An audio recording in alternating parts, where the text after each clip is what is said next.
Hello and welcome everybody to the Payne Street Nation StarCraft 2 tournament. I am your caster, the Reverend Shaky Jakes, along with Executive. How are you, sir? Doing well. How you doing, Dix?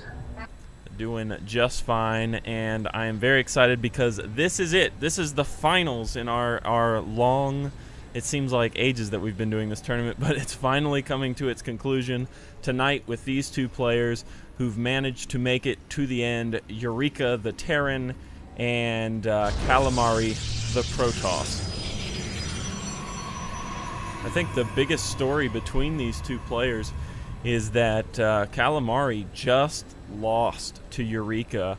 Actually, that was Eureka's last opponent, was Kammalleri. Was able to beat him 2-1, which dropped him down to the lower bracket. But Kammalleri was able to beat off Zombo Joe to get right back into it. So I know there's some passion from Kammalleri who really wants to win this match. He thinks he deserves it, and I guess we'll see what happens. We see Kammalleri spawning in the bottom position with Eureka on the left on Terminus, a very large map. Wouldn't be surprised to see a more long-term, macro-oriented game out of these players. Yeah, I'd actually like to see that from these two, because the last couple matches we've seen from Kammalleri in particular have been very short games. So hopefully we get to see a little bit more matches of epic proportions.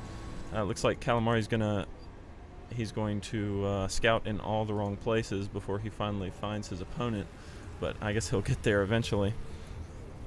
Eureka has not even sent out a scout. Notice that we have the neutral supply depots at the bottom of the ramps to prevent any sort of containment cheese on this version of Terminus. I've noticed a lot that Eureka does not like to scout.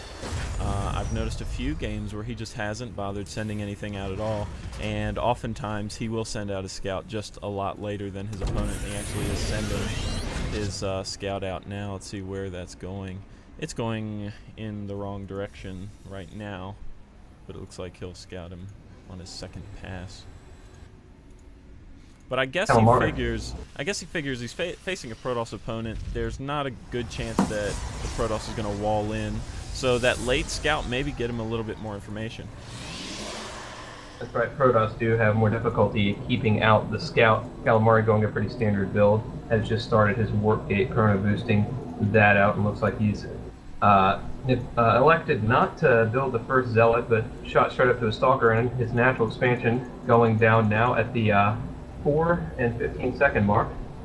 Well, that stalker is going to be really helpful against that scout who's on his way into his base, but I don't think he's going to be able to stop the scout from seeing that Kammalleri has actually fast expanded. Looks like he started about the 4-minute mark on that, and both players actually building their expansions right now. The command center nearly 75% done, I'd say, for Eureka. Kammalleri has put down a stealth pylon in what looks like Eureka's third base position behind those minerals. Maybe he'll be planning some stealth warpins from that location or some reinforcements, throwing down another couple gateways. Yeah, and Eureka throwing down some barracks. It looks like these players do want to have a little bit more of a macro game, but yeah, that secret pylon there may be Kamalleri's ticket to ending this game quickly whenever he wants to. Those gateways finishing up for Kammalleri now, bring him up to 3 gateways. No forge and no upgrades, although his warp gate is finished up.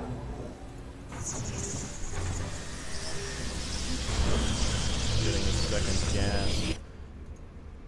I know there's a lot of passion in Kammalleri in these matches. He said before he faced Zombo Joe, if it doesn't matter who of us wins, we better beat Eureka. And so, so very passionate about winning this game. I know he felt a little gypped in the last games, but Eureka played great games against him and was able to beat him.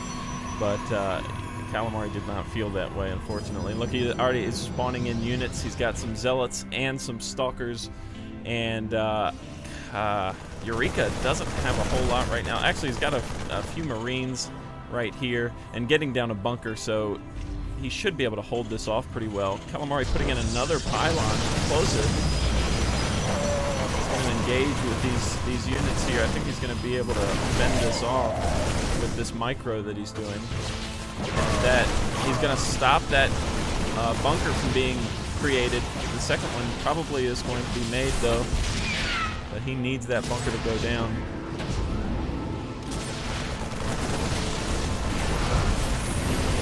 And Kammalleri continuing his push. He's got that pylon. He did successfully put that pylon down.